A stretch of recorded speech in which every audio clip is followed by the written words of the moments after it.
l'Alfons Berruezo. Alfons, benvingut. Hola. Periodista també, especialitzat en turisme i col·laborador habitual d'aquest programa. Alfons, jo no sé si tu vols fer una valoració abans que ens posem en matèria, perquè veig que els temes ja van sortint. Ja està l'olla bullint, no? Tenim l'olla bullint ja. Home, sí, a veure, només un apunt, no? Tenim en compte que el turisme és un sector importantíssim a la nostra economia, com ja s'ha demostrat en els debats que hem estat fent.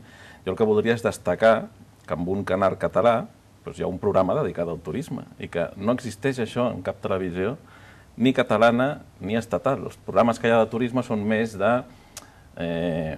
o els petits espais més que programes, perquè de programes també n'hi ha poquets, però són sempre per parlar de destinacions, de parlar de coses així, el reportatge bonic de sempre, però no existeix un programa de debat, un programa en què es tractin temes, en el que s'analitzi una mica la situació del sector. I penso que això és molt important i hauríem de sentar una mica de càtedra per aquest motiu, perquè és estrany que cap altra televisió, amb la importància que té el sector, insisteixo, ho tracti. Ho hem vist amb les passades eleccions europees, per exemple. Ningú ha parlat de turisme, quan és un dels sectors més importants que tenim. És que ningú ha parlat d'Europa. Exacte. Llavors, clar, és molt important que existeixi, simplement que existeixi aquest programa. Doncs posats en aquest punt, jo penso que el que s'ha de fer és donar les gràcies a Canal Català Maresme per haver-nos acollit aquí en aquest estudi a Premià i per deixar-nos parlar amb el sector professional del turisme.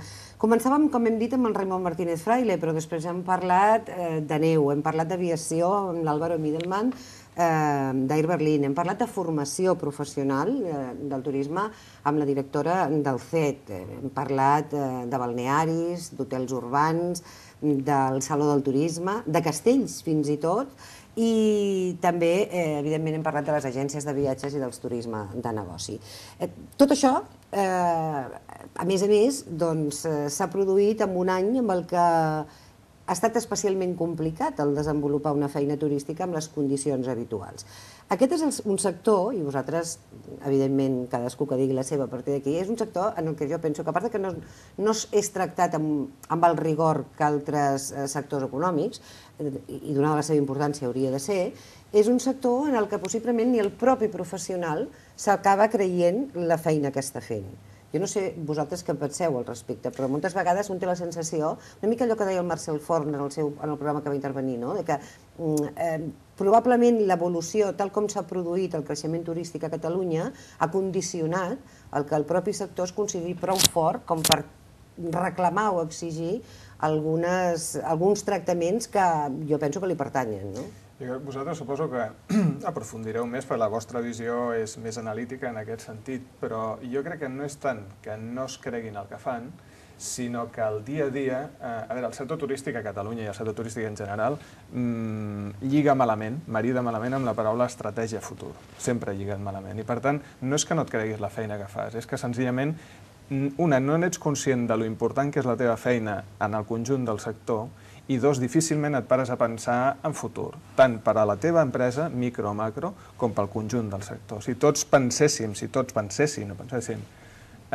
miressin cap a un únic lloc, espai, probablement tots li acabarien donant el nivell d'importància que té la nostra feina del dia a dia i al mateix temps ajudaríem a generar una importància, una sensació d'importància en la societat, que és un dels grans problemes del sector. És a dir, que no ens perceben en el sector turístic com un sector seriós. Som el sector, dels banyadors, de les guiris, dels no sé què, tal i qual, i no és això. Per molt que quan ens posem seriosos i agafem la corbata parlem dels PIBs i de tot això, com diria, la sensació intangible, allò que forma part de nosaltres però que no es pot manifestar amb una estadística, jo crec que segueix sent que és que som un sector de segona, i això és el que no ens podem permetre. I això no se soluciona amb una campanya ni amb una estratègia de comunicació, se soluciona amb un tarannà sumat, amb un sumatori de molts tarannàs de tots els que pertanyim al sector. Una mica... Jo estic molt d'acord amb tu. És una qüestió de mentalitat, de creure en les coses.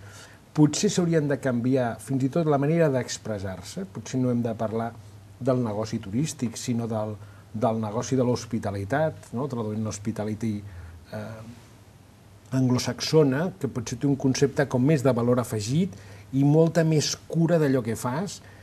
És veritat, jo crec que no hi ha cap sector, és a dir, no crec que cap sector turístic de cap país hagi estat construït tal tal vegada els dels països de l'est en el seu moment, en un despatx i farem això i farem l'altre. És a dir, tot ha crescut d'aquella manera des del segle XIX.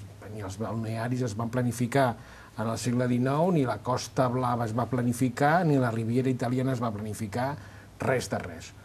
Sí que és veritat que... Cancún sí, Algun punt històric. El que volia dir és que, a més, el sector arrenca d'una època que és l'època de la dictadura, amb les conseqüències que comporta, també, i en certa manera el que havia estat l'Estat espanyol i Catalunya és una mica, com ho diria jo, com l'extrem orient del turisme, no? Com la manufactura barata del turisme en un moment determinat, on podia venir molta gent, es feia servei i tal. Els temps han canviat, en altres sectors també passa que el conjunt de l'economia ja no treballa al preu més baix, sinó que intenta donar valor afegit, i per tant el que s'ha de fer ara és transformar el sector per donar valor afegit. Que el valor afegit, a vegades, aquesta paraula màgica que no vol dir res, però que diu moltes coses, a vegades és amb la manera de treballar, amb la manera de plantejar-se de fer les coses, amb la manera de ser rigorosos amb els negocis, intentar planificar, encara que no saps exactament el que et pot passar, intentar tenir una mica més de visió, però això ho ha de fer el sector. Això ho ha de fer el sector i no ho ha de deixar les administracions, perquè el problema és que el sector no s'implica en ell mateix. Però el sector té dos problemes bàsics, penso jo. Un és que està molt atomitzat, és a dir, no és el mateix una cadena hotelera que el petit hosteler que té un hotelet familiar de tota la vida, no és el mateix marca muntanya, no és el mateix Barcelona que altres marques turístiques, i aquest és el primer problema, que els interessos mai convergeixen en el mateix lloc. I el segon és que, com el turisme és transversal, depèn de masses administracions. La conclusió és que el propi sector no és capaç de parlar amb una sola veu, amb força, per defensar els seus interessos. Llavors, aquí, camp a qui pugui, i ja m'espavilaré jo. Però fixa't, però és que ni tan sols defensen els seus interessos. I agafem el camp de l'hostaleria, no? O de l'hoteleria, més en concret. El paper que juguen els hotels arreu d'Europa no el juga a casa nostra, i està ple d'hotels. El fet que les famílies puguin anar un diumenge a dinar al restaurant de l'hotel, que l'hotel sigui un lloc per anar a prendre una copa, que sigui un lloc per anar a fer negocis. Aquesta cultura de l'hotel com un espai públic on hi ha un seguit de serveis que tu utilitzes, a casa nostra no es dona. Potser un casament, potser una cosa, però no d'una manera habitual. És a dir, ni tan sols amb una cosa tan pròpia com és la comercialització i la implantació del negoci dins del nostre teixit social han estat capaços els hotelers. I els hotelers és una cosa com de guiris, de gent que ve de fora. La gent no entra a prendre un cafè. Sí, però jo faria un apunt en aquest sentit. És veritat que segurament aquesta tasca, part de la tasca és dels hotelers, però hi ha un component, el factor sorpresa, podríem dir, per què el ciutadà no sent els hotels com un lloc propi, un lloc d'esbarjo, d'oci, en determinats moments. Això ve determinat segurament una mica per la cultura mediterrània, per un estar-se al carrer o poder gaudir de les terrasses a l'estiu, de les terrasses a peu de carrer.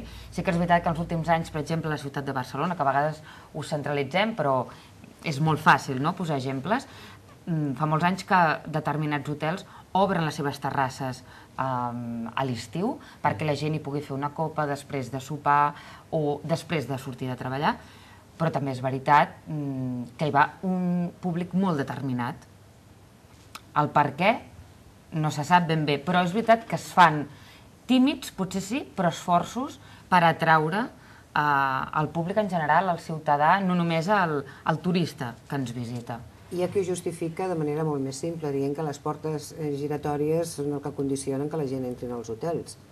Hi ha hotelers que l'han eliminat claríssimament, justament perquè això semblava que condicionava. De tota manera, també hi ha una altra qüestió que jo penso que té a veure amb això que esteu parlant ara, que és la selecció natural. Hi ha moltes persones que pensen que prendre una copa en un hotel és molt més car que prendre-la en un bar a peu de carrer a Passeig de Gràcia. Hi ha hotels que això és cert, es produeix. Hi ha moltes persones que poden pensar que amb una determinada vestimenta no es pot entrar en un hotel de 4 o de 5 estrelles. Jo penso que hi ha uns condicionants. Però no sé jo si el problema més greu d'aquest sector o el sentir-se realment un sector poderós es produeix pels hotels o perquè realment hi ha una gran quantitat de petita i mitjana empresa que no poden que és una mica el que deia al fons. jo crec que va per aquí. Que no tenen el mateix missatge que llançar al món i no tenen la mateixa manera, ni tan sols potser la disponibilitat de comunicar-se.